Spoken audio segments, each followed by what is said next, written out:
sa bayan, we are assisting the farmers. Gusto natin silang matulungan, kasama yung mga lawyers, kasama ang karapatan. Kasi nga ho, sobrang naagrabyado yung mga magsasaka. No, nilabag yung kanilang mga karapatan, may mga namatay, may mga tinamaan ng baril. No? And all evidence points to the police as the perpetrators, kasama po yung mga local government officials. So this time naman, gusto natin yung magsasaka naman ang makapag-file ng kaso kasi nga nilabag yung mga karapatan nila. Kaya tumutulong tayo na masampahan. Malaking bilang ang kakasuhan dito, no? 94 officials ng gobyerno ang kakaharap ng iba't ibang criminal and administrative charges dito. Karong adlaw! Aniya ang mga mag-uba sa North Cotabato! Kao mga nagkalain-lain mga progresibong organisasyon aron mag-file og kaso! Batok sa berdugong kapulisan sa North Cotabato! Batok sa berdugo, pasista o korap na gobernador nga si Lala Palinyo sa North Cotabato! At panahon na talaga na may managot kasi ang daming na biktima eh. Hindi naman po pwedeng palabasin na o palagpasin lang natin yon at walang mananagot. May mga namatay, may mga nasugatan, may mga illegal na kinulong. Kaya dapat may managot, lalong-lalo na po sa hanay ng ating gobyerno. Siyempre, umaasa kami na kikilos agad ang Office of the Ombudsman at may investigahan kaagad ang kasong ito. Lalong-lalo na ang issue dito ay tungkol sa calamity. No? So, kailangan mabilisang ma-actionan ang nangyari sa Kidapawan City noong April 1, itong maras ng dispersal at pagpatay sa mga farmers.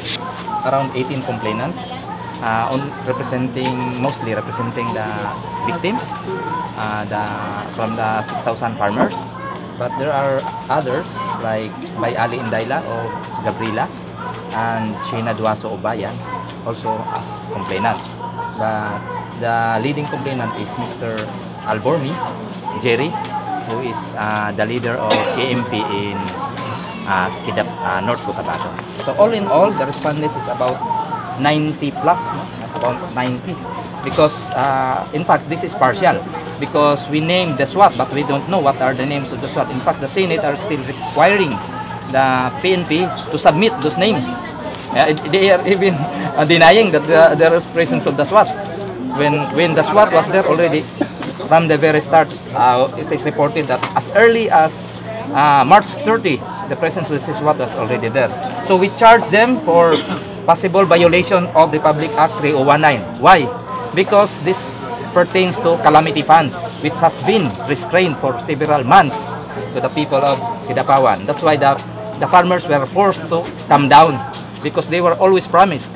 And so, under our rules, if the respondent is a police officer, the authority to investigate may possibly be with the Deputy Ombudsman for Military and Law Enforcement based in Manila.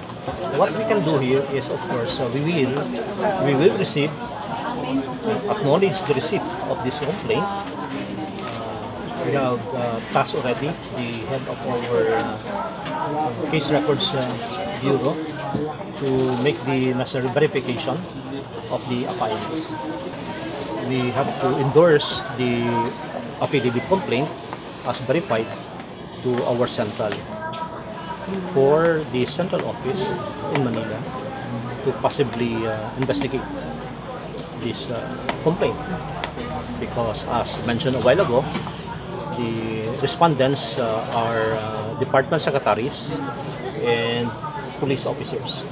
Ang problema natin, ang Pangulo ng Pilipinas nagsalita na inabsuelto na niya lahat ng opisyal ng gobyerno sa nangyari noong April 1. Kaya siguro sa susunod na administrasyon, ito yung isa sa magiging malaking hamon. Paano magkakaroon ng hustisya yung mga magsasaka ng Kidapawan? Because definitely under the Aquino administration, wala na kaming inaasahan pang hustisya kasi si Pangulong Aquino na mismo ang nagsabi na walang kasalanan ng pulis, walang kasalanan ng gobyerno sa naganap ng April 1.